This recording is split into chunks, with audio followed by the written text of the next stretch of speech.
What's up, everybody? Welcome to a Monday morning edition of The Squeeze. I am your host, Tyler Conium. Our first full week is in the books. Our first full week of 6 videos in 6 videos in 7 days. Don't do Tuesdays. And we did well. So we closed out the day yesterday 1-2. A bit mad at myself. I bet the over on the Blues game because they were 12-0-1 to the over on the road. But they'd played the night before. And so did Minnesota. They both played the night before. I was like, this is my strategy has always been bet the under. And I bet the over. It didn't. It was 3-0, so we lost that bet. Our parlay did not come in. The Grizzlies won, but the Browns did not cover 9.5, which was ridiculous. But OKC did beat Dallas by 2.5. So 1-2 day. We finished the week officially up 12-6, 4.95 units for the week. Not going to complain about that. I'll take that every single time. We're up 8.5 units on the year, which is great.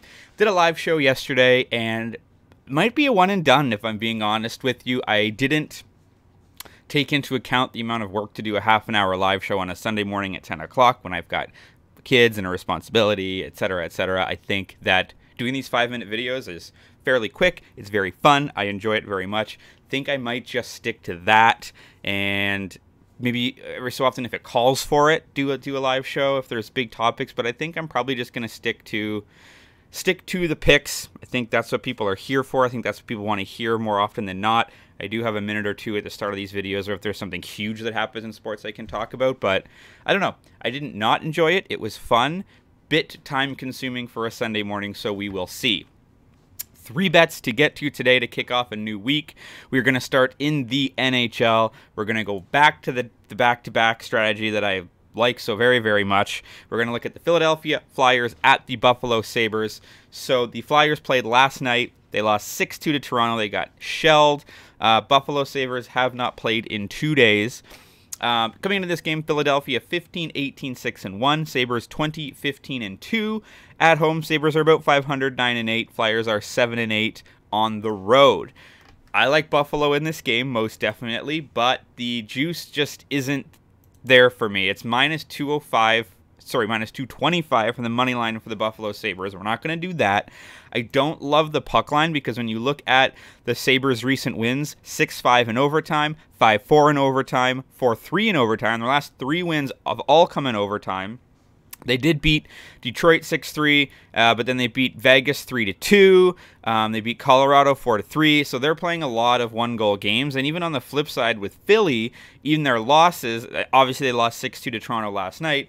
But then you look, they lost 6-5 to Carolina, 4-3 to Toronto. These games are close. I don't love the puck line on this, so we're going to just do a little same-game parlay. Now, not every book in Canada is going to let you do this for the NHL. I'm not sure why. For example, FanDuel won't let you do this, but you can do this at DraftKings. I've got Buffalo Sabres money line, and for it to go over 5.5. So the line itself is usually 6.5. Brought it down to 5.5 just to give us a little bit of an extra cushion there, and that gives us a plus 115 parlay at DraftKings for 1 unit. So Sabres money line over 5.5. -205 for the 5.5 goals, but you're going to get to plus 115 at DraftKings. I like that number a lot. I think that is going to be the key there. Let's shift gears to the NBA. Very strange line, and it's actually going the other way. I made this bet last night at 10:20. It's changed by 0.5 point, but the Milwaukee Bucks are on the road at the New York Knicks, and the Knicks they're not the favorite, but it's only 1.5 right now for Milwaukee. Bucks are 25-14, Knicks are 22-18. They're playing well, I will say. On the road, Bucks are 9-9, great record. At home, the Knicks are only 10-10, not so great. They're actually better on the road. When you look at the Bucks, they are struggling a little bit. They're 1-6 ATS in their last 7 Monday games. I'm not sure how much that matters. Giannis is expected to play in this game. There's nothing that's preventing him from doing that. Serge Ibaka will be out. Middleton is still out with the knee injury. On the flip side, the Knicks will be without Obi Toppin. They will be without RJ Barrett. So they're missing a lot more than the Bucks are. Now, the Knicks have won 4 straight, but previous to that had lost 5 straight. So looking for that to maybe correct itself. Their wins have come against Toronto, San Antonio, Phoenix without Booker, Houston, like not great teams. Then they lost to San Antonio. They lost to Dallas. They lost to Philly. They lost to Chicago. So they've beaten the brutal teams, haven't done so good against the better teams. So to catch Milwaukee, I got it at -2. It's now down to -1.5. I like it. Bucks are 4-0 ATS in their last 4 meetings. They're 4-1-1 ATS in the last 6 in New York. I like the Milwaukee Bucks at this game. -2. It's essentially a pick 'em. It's down to -1.5 at DraftKings. That's -110. I'm going to take it. Lay the 1.1 units there. And the second bet in the NBA for today is the Los Angeles Lakers at the Denver Nuggets. Lakers are rolling, and LeBron is pissed. He's getting a lot of criticism, saying that he wants a trade, saying that he wants out. LeBron is playing mad, and that's what you need, especially because the Lakers aren't good, right? They're still 19-21, 9-13 on the road, and they're at Denver, where Denver's 16-3. Like, I don't necessarily think the Lakers can win this game, but the spread is plus 9.5. So are the Lakers going to lose this game by 10? I'm going to predict no. That is -115 at BetMGM.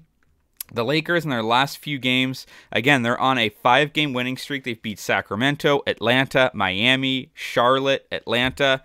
They're playing really, really well, and they're beating them like they won by 2, 16, 3, 6, 9. Their last loss came December 28th at Miami. They lost by 14 points there. When you look at Denver, Denver's won 4 of their last 5. Yes, for sure. Lakers are 4-0 ATS in their last 4 games following a win. Lakers are 5-0 ATS in their last 5 when their opponent allows 100 or more points in their previous game. Lakers are 5-0 ATS in their last 5 overall, obviously because they've won them. And then when you look at their matchups against each other, Lakers are 1-4-1 ATS in their last 6 meetings against Denver, but I just think the way they're playing, and again, with LeBron James being pissed off, you're essentially betting on LeBron. He's probable for tonight with an ankle. Russell Westbrook is probable for tonight as well. They're going to essentially have their full lineup minus Anthony Davis. And again, it's a 10-point spread. Do I think the Lakers are going to win? Probably not. But I don't think they're going to get blown out here. The way LeBron's playing, he sees a 5-game winning streak. Playoffs are in sight. The Lakers are not going to tank, and LeBron is not a loser, right? So if he even starts getting a sniff of the playoffs, listen, if this team can get into the playoffs with Westbrook, LeBron James, and Anthony Davis, I don't know. But you got to get there first, and I think that is what's on his mind. He's going to play hard, so I like the Lakers plus 9.5. So to run this card back down, I've got a 2-leg parlay in the NHL. Buffalo Sabres money line and over 5.5 goals. That's plus 115 at DraftKings. I like the Milwaukee Bucks on the road -2 for -110 at DraftKings as well. And finally at BetMGM, I like the Los Angeles Lakers plus 9.5 for 115. As always, drop a comment if you're fading or following. You can follow me on Twitter at Tyler Conium for more picks and props throughout the day. Audio versions available on Apple Podcasts and on Spotify. We'll be off tomorrow and back Wednesday. So let's talk sports and let's kick this week off right.